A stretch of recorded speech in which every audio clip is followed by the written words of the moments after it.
Hello friends, എല്ലാവർക്കും നമസ്കാരം. ഇന്ന് നമ്മൾ കഴിച്ചാലും മതി വരാത്ത നല്ലൊരു മൊന്തങ്കായ തോരനാണ് തയ്യാറാക്കിയെടുക്കാൻ പോകുന്നത്. സാധാരണയിൽ നിന്ന് വ്യത്യസ്തമായി വെന്ത് കുഴഞ്ഞു പോകാതെ തന്നെ വളരെ എളുപ്പത്തിൽ തയ്യാറാക്കിയെടുക്കാവുന്ന, നല്ല ടേസ്റ്റോടുകൂടി തയ്യാറാക്കിയെടുക്കാവുന്ന മൊന്തങ്കായ തോരൻ. അപ്പോൾ അതിനായിട്ട് നമ്മളിവിടെ 500 ഗ്രാം മൊന്തങ്കായ എടുത്തു വെച്ചിട്ടുണ്ട്. ഇതിന് പകരം നമുക്ക് നേന്ത്രക്കായ, പച്ച നേന്ത്രക്കായ വേണമെങ്കിലും എടുക്കാവുന്നതാണ്. അപ്പോൾ ആദ്യം ഇതിൻ്റെ തോലൊക്കെ ചെത്തിക്കളഞ്ഞിട്ട് ചെറിയ കഷ്ണങ്ങളായിട്ട്, ഈ കാണുന്നത് പോലെ ചെറിയ കഷ്ണങ്ങളായിട്ട് കട്ട് ചെയ്ത് വെക്കുക.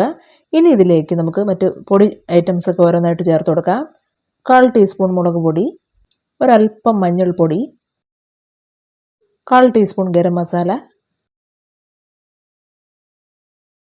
ഒടുവിലായിട്ട് 1 ടീസ്പൂണിൻ്റെ 1/3 ഭാഗം ഉപ്പ് എന്നിവ ചേർത്ത് നന്നായിട്ടൊന്ന് ഇളക്കി യോജിപ്പിച്ച് വയ്ക്കാം. അങ്ങനെ ഈ മസാലക്കൂട്ടും മറ്റും കഷ്ണങ്ങളിലേക്ക് നന്നായിട്ടൊന്ന് പിടിച്ച് കിട്ടത്തക്ക രീതിയിൽ മിക്സ് ചെയ്ത് വെച്ചതിന് ശേഷം ഇനി ഇതൊരു 15 മിനിറ്റോളം മാറ്റി വയ്ക്കാം. ഇതേ സമയം തന്നെ തോരനിലേക്ക് ചേർക്കാൻ ആവശ്യമായ അരപ്പ് കൂടി തയ്യാറാക്കി വയ്ക്കുക. അതിനായിട്ട് ഒരു ജാറിലേക്ക് ഒരു മീഡിയം സൈസ് തേങ്ങയുടെ പകുതി ചിരകിയതിട്ട് കൊടുക്കുക. ഒപ്പം തന്നെ 1/4 ടീസ്പൂൺ മുളക് പൊടി, ഒരൽപ്പം മഞ്ഞൾപ്പൊടി, 1/4 ടീസ്പൂൺ ജീരകം, 6 കഷ്ണം വെളുത്തുള്ളി എന്നിവ ചേർത്ത് ജസ്റ്റ് ഒന്ന് അരച്ചെടുക്കുക. തീരെ അങ്ങ് അരഞ്ഞു പോകാൻ പാടില്ല. ആ ഒരു വെളുത്തുള്ളിയൊക്കെ ജസ്റ്റ് ഒന്ന് അരഞ്ഞു കിട്ടത്തക്ക രീതിയിൽ മാത്രം അരച്ചെടുക്കുക. അപ്പോൾ അതൊന്ന് അരച്ചെടുത്ത് വെച്ചതിന് ശേഷം ഇനി നമുക്ക് നമ്മുടെ ആ ഒരു തോരൻ തയ്യാറാക്കാനായിട്ട് തുടങ്ങാം. അതിനായിട്ട് ഒരു കടായിയോ മറ്റോ അടുപ്പത്തേക്ക് വെച്ചിട്ട് അതിലേക്ക് ഒരു 2 ടേബിൾ സ്പൂൺ വെളിച്ചെണ്ണ ഒഴിച്ചു കൊടുക്കുക. വെളിച്ചെണ്ണ അത്യാവശ്യം ചൂടായി വരുമ്പോഴേക്കും അതിലേക്ക് 1/2 ടീസ്പൂൺ കടുകിട്ട് പൊട്ടിക്കുക. അങ്ങനെ ഈ ചേർത്ത് കൊടുത്ത് കടുക് പൂർണ്ണമായും പൊട്ടിത്തീരുമ്പോഴേക്കും ഇനി ഇതിലേക്ക് 3 ഉണക്കമുളക് 2ആയിട്ട് നുറുക്കിയതിട്ട് ചെറുതായിട്ടൊന്ന് മൂപ്പിക്കുക.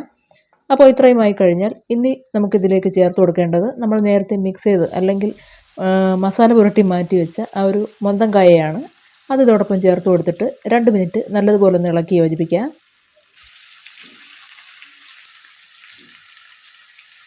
അങ്ങനെ കഷ്ണങ്ങളാക്കി വെച്ച മൊന്തങ്കായ എല്ലാം ഇട്ട് കൊടുത്തതിന് ശേഷം നേരത്തെ പറഞ്ഞിരുന്നത് പോലെ 2 മിനിറ്റ് നന്നായിട്ടൊന്ന് ഇളക്കി യോജിപ്പിക്കുക. ഇവിടെ ഈ മൊന്തങ്കായ വെന്ത് കിട്ടാൻ നമുക്കിതിലേക്ക് പ്രത്യേകിച്ച് വെള്ളമൊന്നും ചേർത്ത് കൊടുക്കേണ്ട ആവശ്യമില്ല. അല്ലാതെ തന്നെ എണ്ണയിൽ കിടന്ന് അത് ചെറിയ തോതിലൊന്ന് വെന്ത് കിട്ടും. അതുകൂടാതെ അടച്ചു വെച്ച് വേവിക്കുന്ന സമയത്ത് ആവി അടിച്ച് മൊന്തങ്കായ നന്നായിട്ട് വെന്ത് കിട്ടിക്കോളും. ഒരു കാര്യം, അടച്ചു വെച്ചതിന് ശേഷവും ഇടയ്ക്ക് 1-2 തവണ അടപ്പ് തുറന്ന് ഇളക്കിയിട്ട് കൊടുക്കാം. അല്ലെങ്കിൽ അടുക്കി പിടിക്കാനും എല്ലാ കഷ്ണങ്ങളും ഒരുപോലെ വെന്ത് കിട്ടാതിരിക്കാനുമുള്ള സാധ്യതയുണ്ടാവും.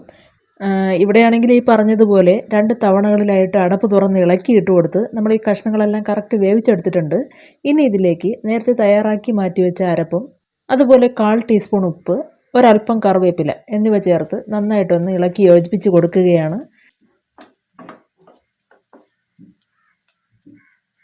അങ്ങനെ ഈ അരപ്പും അതുപോലെ കറിവേപ്പിലയൊക്കെ ചേർത്ത് മിക്സ് ചെയ്ത് കൊടുത്തു കഴിഞ്ഞാൽ ഇനി ഒരു 3 മിനിറ്റ് അടച്ചു വെച്ചൊന്ന് വേവിക്കാം. ഇവിടെ ഈ ചേർത്ത് കൊടുത്ത അരപ്പ് ജസ്റ്റ് ഒന്ന് വെന്ത് കിട്ടണം. അതിന് ഈ പറഞ്ഞ 3 മിനിറ്റ് തന്നെ ധാരാളം. അപ്പോൾ ഇത്രയേ ഉള്ളൂ. വളരെ സിമ്പിളായിട്ട് തയ്യാറാക്കിയെടുക്കാവുന്ന, നല്ല ടേസ്റ്റി ആയിട്ട് തയ്യാറാക്കിയെടുക്കാവുന്ന മൊന്തങ്കായ തോരൻ റെഡിയായി.